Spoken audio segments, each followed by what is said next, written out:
Hi. This isn't going to be perfect. Nothing should be, but I've been simmering this all day.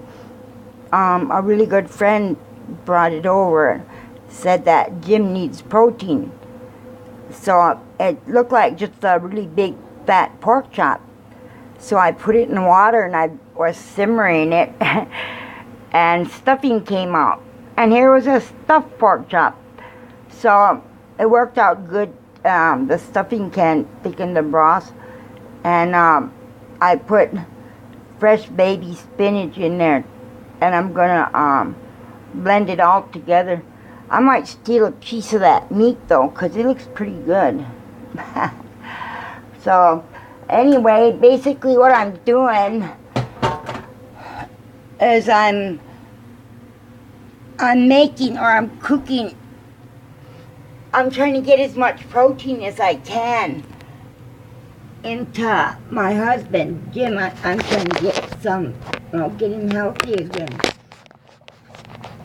And the doctor said that he could have any kind of meats or proteins as long as it's blended in and sifted.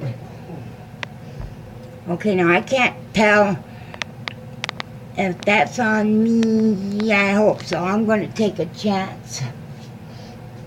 So, but first thing I do when I cook for him is I smudge. Drive away any bad spirits that'll hurt him.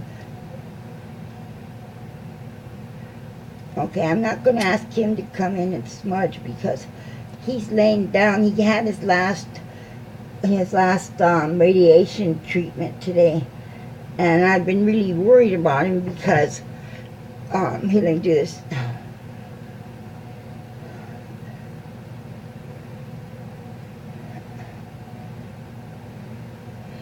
Okay, I've been really worried about him because he's been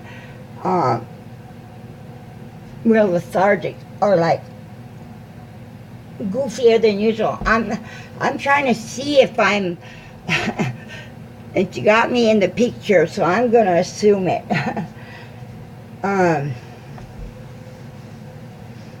So anyway, this has been simmering real slow all day, and I don't want to hear one person say, "Oh, you break out the nutrients when you do that." I have to, because Jim's digestive tract is really sensitive right now. Hasn't eaten for a while, and his stomach shrinks down, and so I'm going to take the meat out. Oh man, it's just falling apart with the spinach, but I'm going to make sure to take out any bones, because this little Cuisinart does not like bones.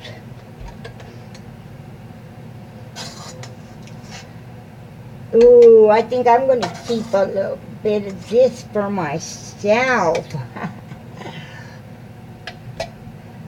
Okay.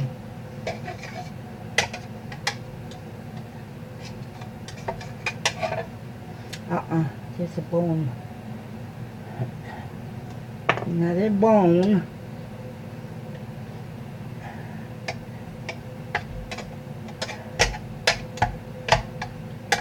Okay, I don't see any more bones.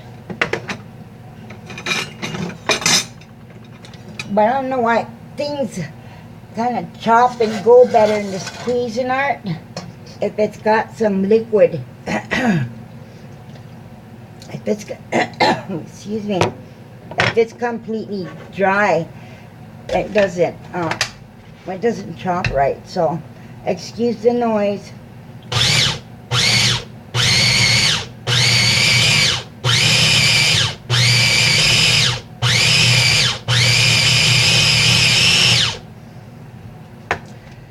Okay.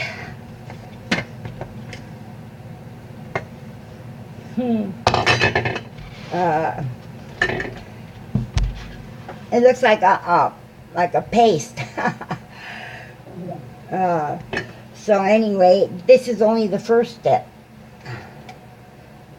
The second step, I put it in the blender and puree. I can't never say that. Even when I had teeth, I couldn't say puree. So anyway, I'm gonna puree it as smooth as I can, and then I'm going to I don't know why I have so much trouble remembering that word. I'm going to filter, or I'm going to strain it. There it is. I knew if I chased it around in my head, I'd catch it sooner or later. The hardest thing about old age is, you know, I don't, from way back in the days when I was getting beat and tortured and everything, I can remember every second of it. But I have to ask Jim, did I take my pills tonight? So we made set it up where I tell him when I'm taking my pills every time, and he tells me. Between the two of us, you know, maybe we have a brain. Okay. Jim, we didn't get any yogurt yet, huh? No. Let's see. I guess I'll just put a straight water to thin it. Because I don't want to mix a whole bunch of junk in it, because his stomach is really delicate.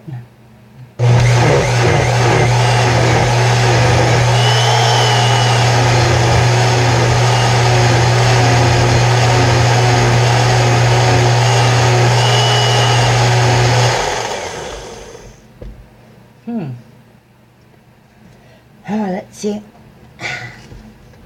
Ooh. I'm not gonna even look at the color or think of what it looks like. I don't know if you can see it, but pretty. I'm not gonna say gross. That makes him think it's gross. Looks delicious.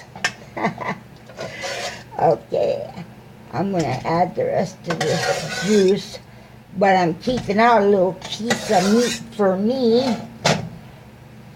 I get so busy feeding him, and I don't really cook if he can't eat, because I think that's cruel, you know, because he can't eat. But he's always telling me, no, go ahead.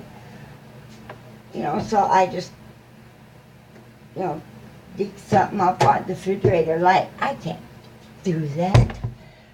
I don't fit there. It won't hurt me to lose a few pounds.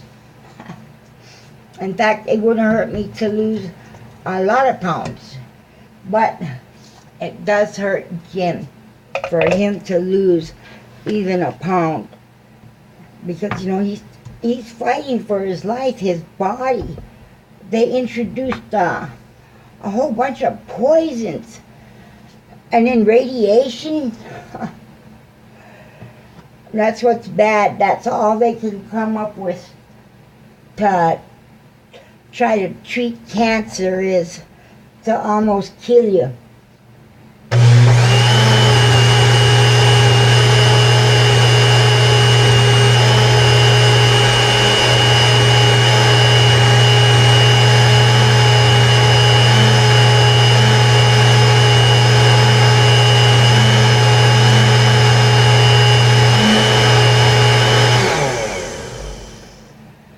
Okay, let's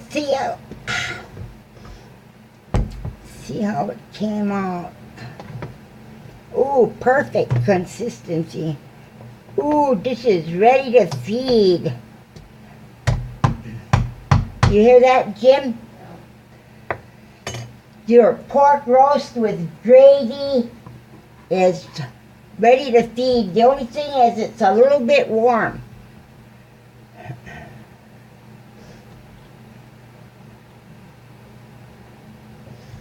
So I'm going to set it in the refrigerator for a few minutes. Or do you want me, are you hungry right now? I know you don't feel it, but. No, I'm okay, thank you. I wish I could give it to you warm, before everything starts separating and stuff. I'll leave it out here on the counter and let it kind of air cool a little bit, and then I'll come in and I'll put it to the blender again. But this right here is Jim's dinner. I feel so bad that he can't, taste my cooking, because everybody knows I make the best fried potatoes in all Mexico. I had some friends that were in Mexico that used to tease that. But anyway, I'm really tired.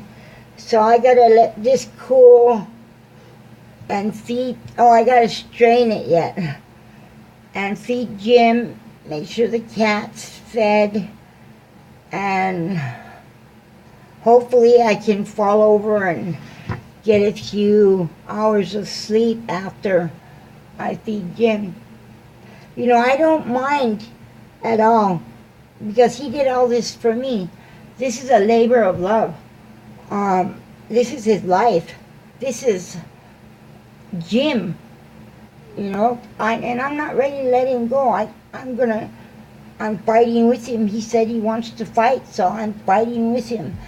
And as soon as I can find out where it is and stuff, I'm going to go and get some dandelion root and some marijuana oil. I don't know exactly what it is, but anyway, I'm going to let this cool and I'm going to relax a few seconds. I'm just sharing what it's like to have somebody with cancer. The poor side. Me and Jim, we're happy. I mean, we're two of the kind of people that don't need money or possessions. I only got 2 pairs of shoes, because if I see somebody without some shoes, I'll end up with just 1 pair, because that's just the way that my mom taught me. And I gather things for people that I know, and I'll say, here, I got this for you, I found this for you, and people bring me things like, they show love if you show love. And, I can put my teeth in, but you know what? Why? Am I any different to you or anybody if I have big old chunks of plastic in my mouth? When I can eat, I can eat the toughest steak in the world with no teeth. And I wish I could have kept them, but, I told you I was held hostage by a Crip in Long Beach. And he tried to turn me out. He tries to make me prostitute for him. And this was when I was way younger. And he couldn't do it. Every time he'd hit me, I'd hit him right back. So he would, once he threw me down, and he just jumped on me with both of his feet right straight into my abdomen. You talk about losing it. I lost it both ends. But that's in the past. I lived through it. And he cut my throat, trying to make me say, okay, I'll do it. He got it right here in my hairline. Sneaky old shit. And he stuck that box cutter in, and he started cutting. And it hurt, and I said, no, you're not. And I touched, and there was a bunch of blood So I said, okay, okay. And he says, see, that's all you had to do. And he got a wash rag and cleaned me up and turned his back, and boom, I was out that door. I mean, I was really beat up. And this was on Marginal Way.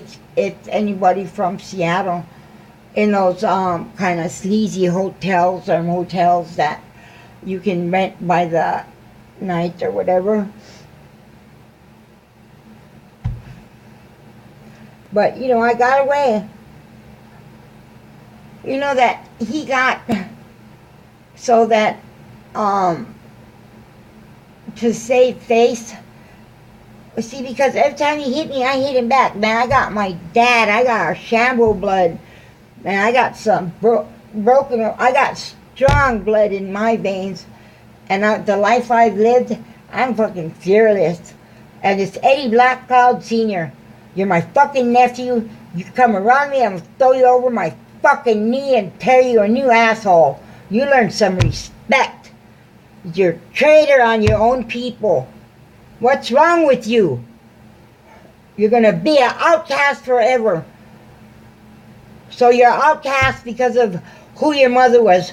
So you're gonna take it to the max? Make it so you're an outcast of the whole world? What about your kids? I heard you got them all over. Do you care?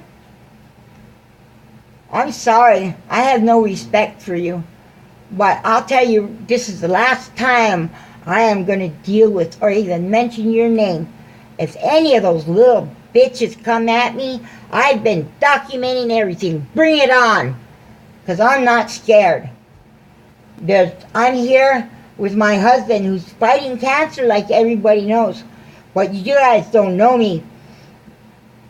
Maybe I got a little girl voice or squeaky or whatever, but there's a fucking tiger behind here. And I'm tired of it. I'm tired of dealing with it. I'm tired of hearing about it. All I care about is helping my husband get as healthy as possible so he can be here with me. So, no hard feelings or anything, but I'm through with this shit. But he's my nephew and I feel sad for him. Everybody says you shouldn't feel sad, but he's a human. It's not his fault where he came from. And he learned to use it to manipulate from his mother. And I'll say it, I don't care who gets mad. Joanne Black Cloud, you're the fucking whole pimp. Got my older sister into prostitution when she was 12. Man, this family